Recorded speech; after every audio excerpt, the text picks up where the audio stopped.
Muy bien, hermanos, vamos a pasar al mensaje de la palabra en esta tarde y vamos a leer, hermanos, en Segunda de Reyes, capítulo 20. Segunda de Reyes, capítulo 20, versículo 1 al 7. Amén, gloria al nombre del Señor. Aleluya. Decíamos por ahí en mi rancho, si está listo, indique con un amén. Amén. Y todavía estábamos buscando, hermano, no hallaba. Pero decíamos amén, ¿verdad? Digo esto, mi hermano, para que haya un buen, ¿cómo se dice? Ambiente. Un ambiente, mi hermano, que invada, mi hermano, la atmósfera de una alegría, mi hermano, amén. ¿Verdad? Qué fácil es ver, mi hermano, cuando dices, mira, está bien triste.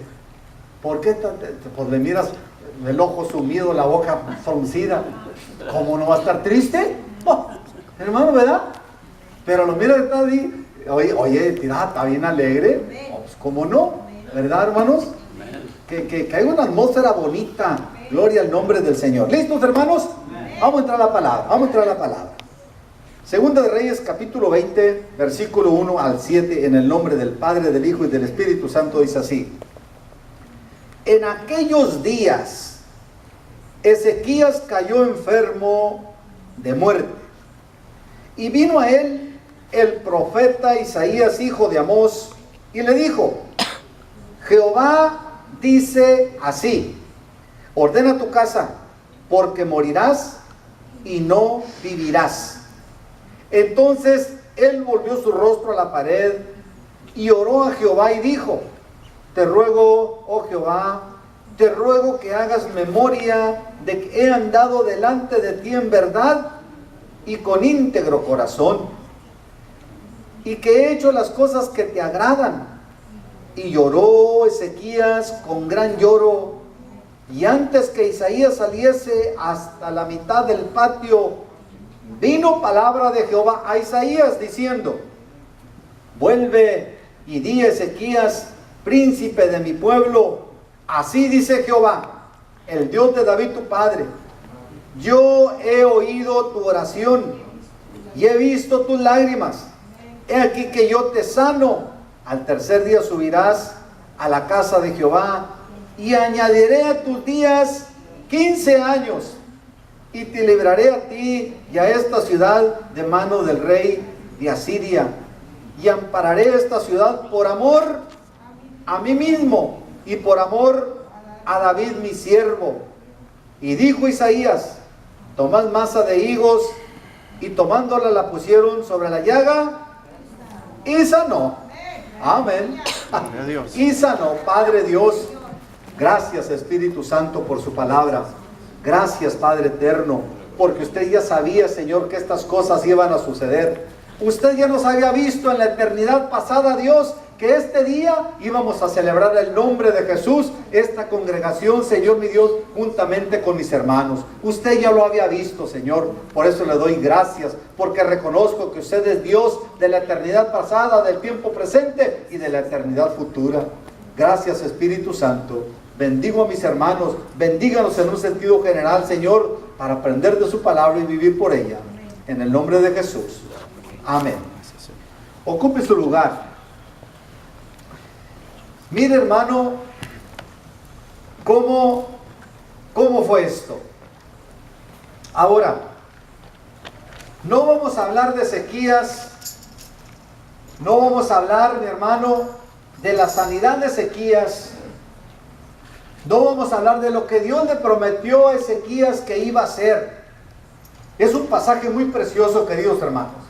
Una porción de la Escritura muy señalada, se ha hecho popular en el Evangelio y muchos predicadores, mi hermano, han echado mano de esta porción para darnos una enseñanza de lo que Dios puede hacer en el pasado, en el presente y en el futuro. Amén, hermanos. Nunca sabemos, queridos hermanos, si posiblemente usted sea la persona que Dios le esté hablando en esta tarde, a través de esta porción. Vamos a hablar, mi hermano, de las funciones del profeta. la labor del profeta. Desde los tiempos remotos pasados, queridos hermanos, desde el tiempo del inicio de la creación, Dios ha levantado líderes. Porque a Dios le ha gustado, queridos hermanos, que su pueblo sea liderado bajo la dirección de su palabra, bajo la dirección del Espíritu Santo.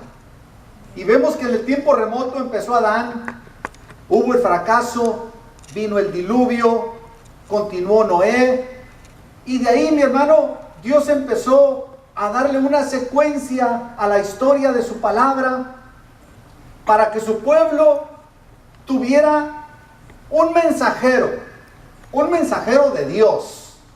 ¿Me explico, mi hermano? Vino Noé, más tarde vino Abraham, Moisés, llegó el tiempo de los reyes, llegó el tiempo de los sacerdotes, pasó el tiempo de los jueces, vino el tiempo de los reyes y los profetas, y así sucesivamente, mi hermano. Dios le iba dando un color al tiempo para que su palabra nunca dejara de ser. Amén. Nunca dejara de ser. Porque de hecho, mi hermano, una de las cosas que van a pasar en la eternidad es la palabra. Dice la Escritura: cielo y tierra pasará, mas mi palabra no pasará. Y Dios ha tenido cuidado, mi hermano, de traer su palabra. Conforme, mi hermano, los tiempos se fueron dando, Dios fue haciendo programas, dio habilidades a las personas, hombres y mujeres, para que su palabra nunca deje de ser.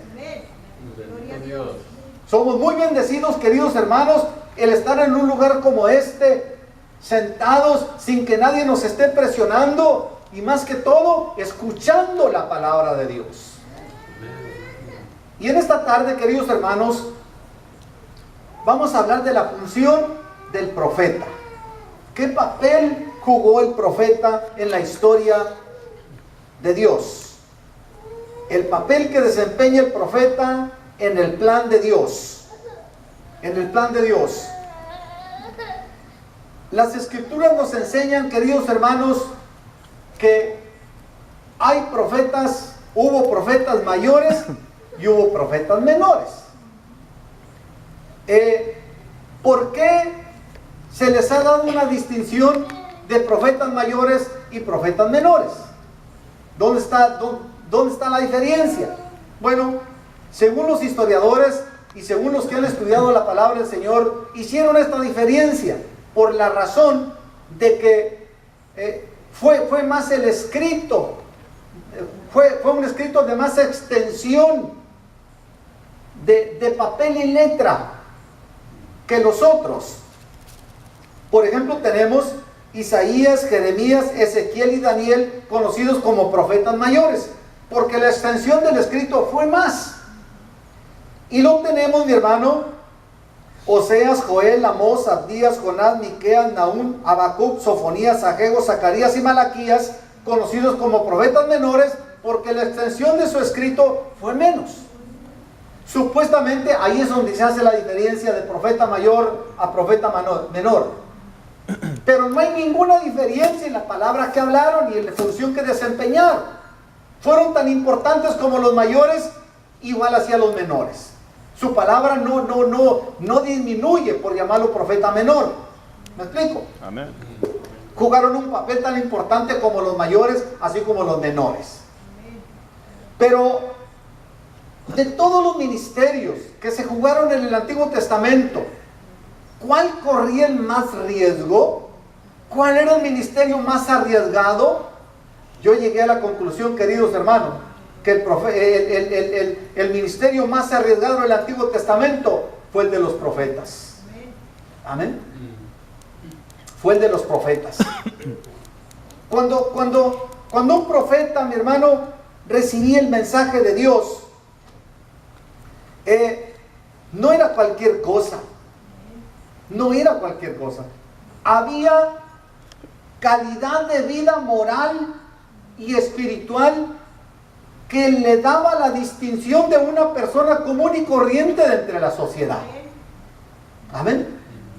Por la palabra que hablaba, por la valentía, mi hermano, que vivía en el personaje, porque hubo reyes, hubo jueces, hubo sacerdotes que no les gustaba la palabra del profeta. ¿Por qué? Porque el profeta iba y decía la verdad, no una verdad personal, era una verdad revelada que Dios le insinuaba a irla a decir. ¿Cuál era la diferencia de que Dios la dijera directamente, mi hermano, a que la llevara el profeta? Había diferencia. Porque cuando Dios hablaba directamente, mi hermano, la tierra tiembla. ¿Se recuerdan cuando Moisés traía al pueblo y venía haciendo milagros, señales, prodigios? Hay una porción de la escritura que el pueblo le dice a Moisés, habla tú con Dios, pero que no hable Él con nosotros para que no muramos. Amén. ¿Me explico, mi hermano? Amén. Esa era la diferencia, que Dios escogía personas, hombres y mujeres, para hablar la palabra, porque hablando Dios de una manera directa, hermano, ni pelo nos iba a quedar. De por sí que lo estamos perdiendo y así, imagina, hermano. Entonces, queridos hermanos, llegué a la conclusión personal. Los que me están oyendo y los que me van a ver posiblemente sacan otra conclusión. Respeto a la conclusión de los demás. Pero he llegado a la conclusión, queridos hermanos, que el papel que jugaba el profeta era muy arriesgado. Estaba obligado, comprometido a ir a decir lo que Dios le decía reveladamente.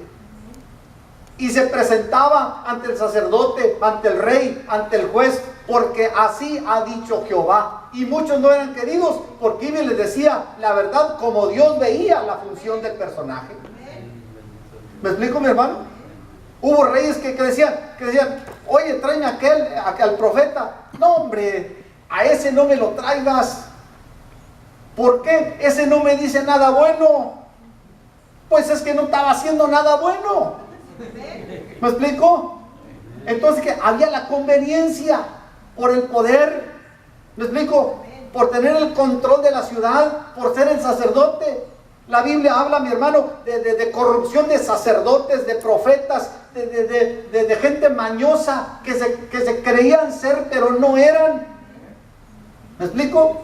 Entonces cuando Dios elegía al profeta y dice, vas a ir y le vas a decir, el profeta se iba corriendo el riesgo hasta de que lo mataran, como sucedió con algunos. ¿Me explico? Porque le decía la verdad, así ha dicho Jehová. Ustedes se han corrompido, me han cambiado por el palo y por la piedra, cuando yo soy Jehová, el que sano, el que cuido, el que curo, para que tú te inclines ahora al palo y a la piedra. Diles, así ha dicho Jehová. Si no se arrepienten, van a morir todos. Y no era una palabra muy saludable. ¿Cómo? No caían, no sentaba bien al juez, no sentaba bien al rey, no sentaba bien al sacerdote. Y el profeta empezaba a volverse antipático ante la sociedad, es decir, aborrecido. Y por esa razón muchos murieron. Amén. Pero murieron cumpliendo el deber en la palabra del Señor. Había varias distinciones, mi hermano, en los profetas. Conocimiento divinamente revelado era una de las características, mi hermano, que hablaban de un verdadero profeta, porque hubo profetas, falsos profetas. Hubo falsos profetas. Entonces, como punto número 1, un conocimiento divinamente revelado. 2, poderes divinamente dados. Poderes divinamente dados. Amén. Usted recuerda, mi hermano, el espectáculo que se formó cuando Elías le hizo el reto a los Baales. Se habla muy sencillo, pero fue un espectáculo, hermano, que dejó con la boca abierta a todos. Era algo sobrenatural, no era común. que cayera fuego del cielo y que consumiera las piedras, la leña, aún el agua. ¿Me explico? Estos poderes divinamente dados por Dios. El reto era, mi hermano, que el Dios que descendiera fuego del cielo, ese era el Dios verdadero. Estaba el rey Acab y la reina Jezabel en todo su apogeo, manipulando al pueblo. Mi hermano, fue una época donde el pueblo de Israel se corrompió hasta lo máximo, en la inmoralidad, en la sexualidad, en el robo, en la avaricia, en la codicia, en la envidia, en el celo. Le puedo agregar una lista enorme. Ahí estaba sumido el pueblo de Dios.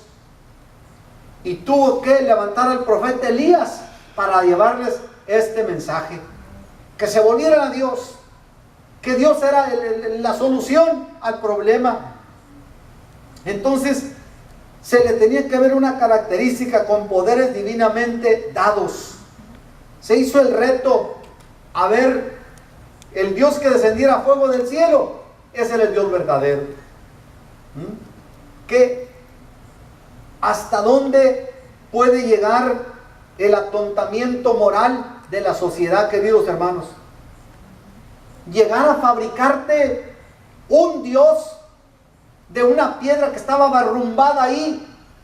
Se le dio una figura, se le hizo una ceremonia y queda lista para que le pidas favores y milagros. Dijo Pablo, el palo no es nada, la piedra no es nada, el espíritu que se incrusta, el demonio que se incrusta en la piedra, ese es el malo. Pero no hay percepción moral, no hay percepción espiritual. Por eso, mi hermano, la gente, mi hermano, muere sin Dios y sin esperanza por no oír la palabra del Señor. Bendito Dios. Amén. Gracias, Dios. Un estilo de vida característico, un estilo de vida diferente. Amén. No era nada fácil, mi hermano, aceptar el reto. Pero cuando Dios llama, Dios soporta. Cuando Dios llama, da la habilidad para sostener el compromiso que Dios quiere que se lleve. Hubo profetas que dijeron, ya no puedo. ¿Quién ha creído a nuestro anuncio? Hubo profetas que dijeron, quise callar pero no pude. Fuiste más fuerte que yo y me venciste. Amén. Es la obligación, la responsabilidad de llevar el mensaje. Así de que, hermanos, hoy en día, pasando al nuevo pacto, en la Escritura tenemos que hay apóstoles, profetas, evangelistas, pastores y maestros. 5 ministerios fundamentales para el desarrollo de la iglesia. Pero eso no es todo lo que el Espíritu Santo puede hacer. 1 Corintios capítulo 12 habla que hay infinidad de dones, pero que los da el Espíritu Santo. Pero de estos 5 ministerios, ¿cuál cree usted que es el más arriesgado? Todos son arriesgados, pero ¿cuál es el más próximo, mi hermano, a que la persona sea exhibida y criticada? El pastorado, hermano. El pastorado. Así como el profeta jugó el papel no que los demás ministerios no fueran importantes, todos los ministerios son importantes, pero el ministerio de más riesgo, mi hermano, a que lo agarren y házmelo picadillo y aviéntalo de qué lado del canal, ya no lo quiero ver. Así jugaba el papel del profeta del Antiguo Testamento. Hoy en día, queridos hermanos, tenemos el ministerio del pastorado. Es difícil, hermanos, es difícil. Pero en medio de lo difícil está el Espíritu Santo para ayudarnos. Amén, Dios. Hasta allá llega el Espíritu Santo para ayudarnos, hermanos. Amén. De manera que no hay que tener miedo. No hay que tener miedo. De ninguna clase no nos puede llegar el miedo.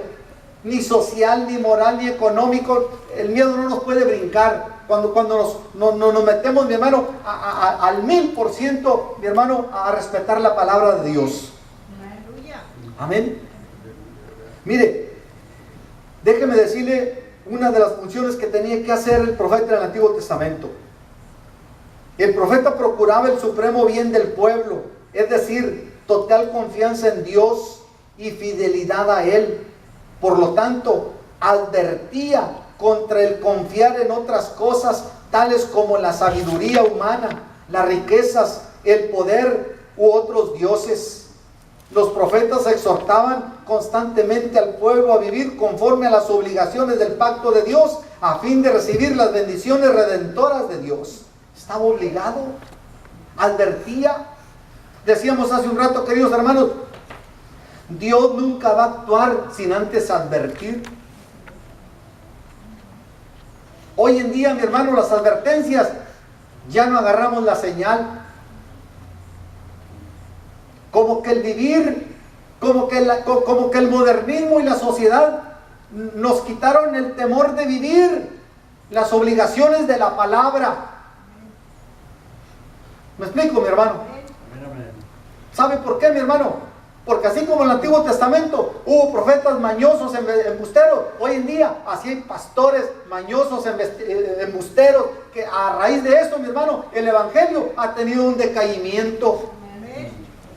¿Me explico, mi hermano? ¿Ah? Ha tenido un decaimiento, ¿por qué? Porque el Evangelio ya podemos decir, está como quemado por causa de ciertas personas. Pero no por eso Dios dejará de ser. Él seguirá siendo Dios. Él seguirá siendo Dios, hermanos. Por eso el profeta, mi hermano, estaba obligado a decir la verdad. ¿Ah? Hubo unos reyes de Judá y de Israel.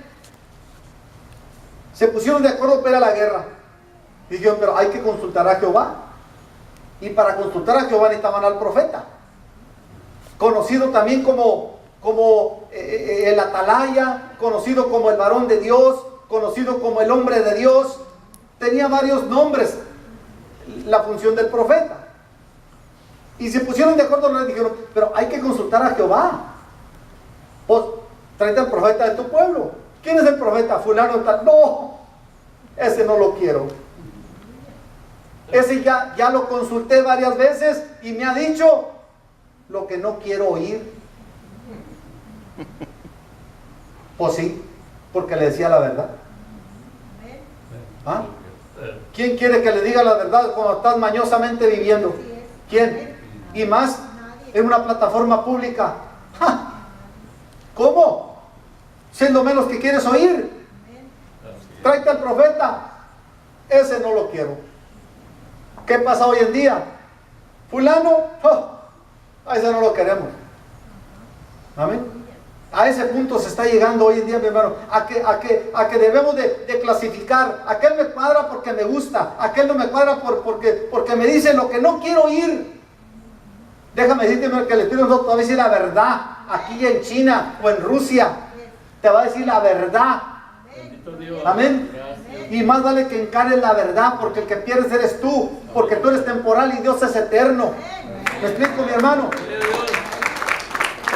No somos temporales, Dios es eterno. No estamos en un mundo de tinieblas, Él está en un mundo de luz. Bendito Dios. Por eso dice la palabra, si hoy escuchas mi voz, no endurezcas tu corazón. Otra de las características del profeta: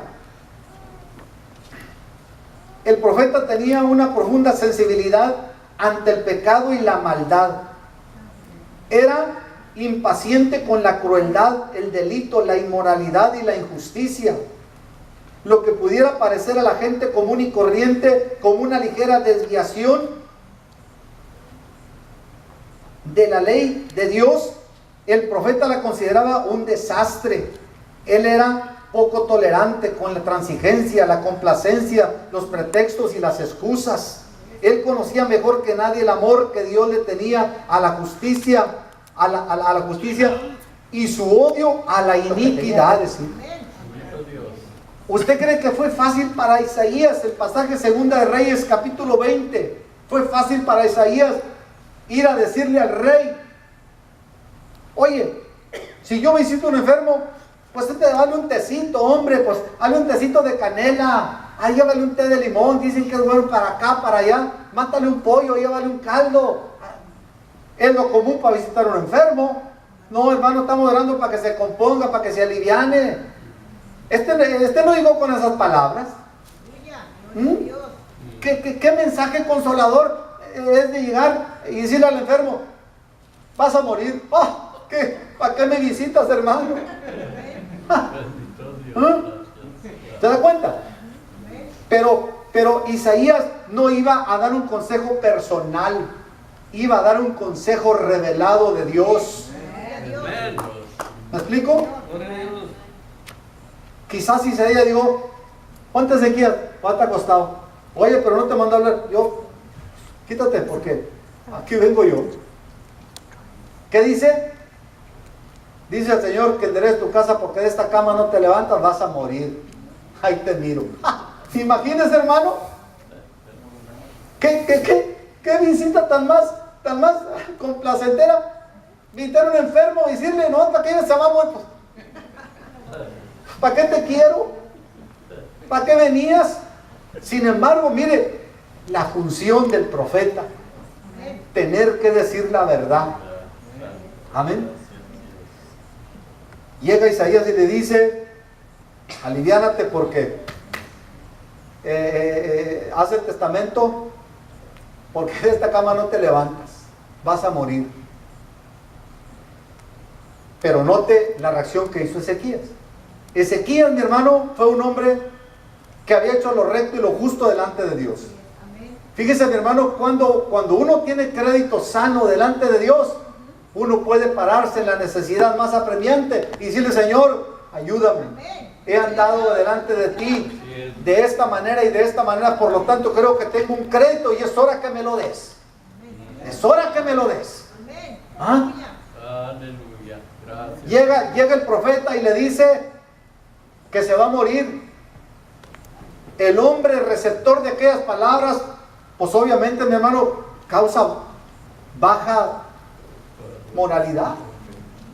Dice que se volvió su rostro a la pared, dice, y empezó a llorar. Y le dijo, Señor, acuérdate que he andado en íntegro corazón, y sí es cierto, anduvo en íntegro corazón delante de él. Se cree que Ezequías, mi hermano, empezó como ayudante en el templo, y dice que hacía las cosas justas, honestas, y él empezó a agarrar la señal de lo que hacían lo bueno y lo que hacían lo malo, y él tuvo temor de Dios y guió su vida moralmente, espiritualmente, en una conducta intachable, y llegó a ser rey, pero cayó enfermo. Eso quiere decir, mi hermano, que estamos expuestos, pero más apremiante en la palabra. Amén. Y le dijo, Señor, he andado en íntegro corazón delante de ti. Dice que Isaías iba cruzando el patio, fíjese, así menciona la palabra patio, el espacio que hay de la casa a la calle. Y le dice, Isaías, vuélvete. ¿Y ahora qué, Señor? Tú vuélvete. Y vas a decirle así dice Jehová. Hubo porciones de la escritura, hermano, que decía el profeta, así dice Jehová. Eres un ratero, eres un adúltero, eres un robador. Y el profeta estaba obligado a decirlo como le había dicho Jehová. Bendito Dios. Amén. Gracias, Dios. Y en esas cosas se regresa Isaías y le dice, así ha dicho Jehová, no vas a morir. Por lo que hiciste, por tu puchero y por tu grito y por tus lágrimas, ¿sabes qué? Te han dado un crédito de 15 años más de vida. ¿Cómo la ves? Gloria a Dios. ¿Cómo cree, mi hermano, que el semblante de Ezequías, la diferencia a decirle, te vas a morir, aliviárate porque hay 15 años de crédito para ti? ¿Usted cree que el semblante, mi hermano? Diferente. Y le dijo, va a ser así, el asunto va a ser así. Hazte una masa así, así se la pones y listo, vámonos. Todo quedaba bajo la creencia y la obediencia de lo que el profeta decía. Amén. Amén. E Isaías se alivia. La función del profeta. Yo llegué, mi hermano, a considerarla como la función del pastor. es una función difícil, hermanos. Es una función difícil. Amén. Desde el punto de vista. Pero cuando nos sometemos a la voluntad de Dios, porque la obra no es de nosotros. La obra es de Dios. Santo, gracias, Dios. La obra es del Señor. Y si nosotros estamos dispuestos, mi hermano, a obedecer la palabra y la obra de Dios, Él nos dará las habilidades necesarias, mi hermano, para que su palabra no se estanque en el ministerio y pueda haber fruto, y que se salven aquí, que se salven allá, y que se salven allá, mi hermano, y tendremos crédito como lo tuvo Ezequías. Y en el tiempo necesario, decirle: Señor, dame crédito por esto. En esta ocasión, mi hermano, se trata de la vida de Ezequías, pero puede ser en otra área de nuestra vida. Puede ser un hijo, una hija, puede ser, no sé, el trabajo, etcétera, etcétera, mi hermano. En esta ocasión se habla de la vida de Ezequías, pero no necesariamente tiene que caer ahí. Puede ser otra cosa. Amén. Las funciones del profeta. Las funciones del profeta. Amén. Una última y terminamos. El profeta desafiaba constantemente la santidad superficial del pueblo de Dios y trataba desesperadamente de estimular la obediencia sincera a toda palabra que Dios había revelado en su ley. Se dedicaba plenamente a Dios, no le gustaban las medias tintas, aborrecía la entrega fría y exigía absoluta fidelidad a Dios. No aceptaba nada menos que la plenitud del reino de Dios y su justicia manifestada entre el pueblo de Dios. De esa manera hablaba el profeta, mi hermano. El verdadero. El falso, no te apures, hombre, no te apures. Al cabo aquel pecó y Dios lo perdonó. Puedes pecar y al cabo Dios te perdona. No te confundas, querido hermano. Decíamos en mi rancho: no le busque ruido al chicharrón. No le busque 3 pies al gato, sabiendo bien que tiene 4. Así, de esa manera, mi hermano, se desempeñaba la función del profeta. Hubo profetas, mi hermano, que murieron, como Isaías, según dice la historia, dice que murió aserrado. Fue perseguido por un rey porque le decía sus verdades. El hombre corrió, se metió en el tronco de un árbol hueco y dice que el rey mandó que aserraran el árbol, y de esa manera murió Isaías. Su vida física, pero su vida espiritual, mi hermano, imagínate la garantía que se le da al hombre que se entrega, mi hermano, incondicionalmente a Dios. Bendito sea, Señor. ¿Por qué cree que se habla de Isaías en la historia de la palabra? Porque fue un hombre que obedeció a Dios. Amén. ¿Qué se dice del rico, de aquel rico? No se dice ni su nombre siquiera. Porque Dios sabe, mi hermano, de qué manera, mi hermano, darle estímulo a la persona para que no desmaye y siga adelante. Gracias, Dios. Hay otras características, queridos hermanos, que estaban en el profeta. Por causa del tiempo, mi hermano, lo vamos a dejar que está para otra ocasión, pero hay por lo menos 5 más. Amén. El papel que jugaba el profeta en el Antiguo Testamento, el papel que juega el pastorado en el Nuevo Testamento. Decíamos que hay apóstoles, hay evangelistas, hay profetas, hay pastores y maestros. Amén. Pero no todos son reales. Se ha destapado, mi hermano, ahorita hoy en día el apostolado. Todo el mundo es apóstol ya. Son apóstoles, son doctores, puros títulos, mi hermano. Ellos se los colgaron encima. El Espíritu Santo nunca se los dio. Amén. Debe de haber características que distingan al siervo de Dios, que tenga pasión por la obra de Dios y por el evangelio. De lo contrario, a volar el pato.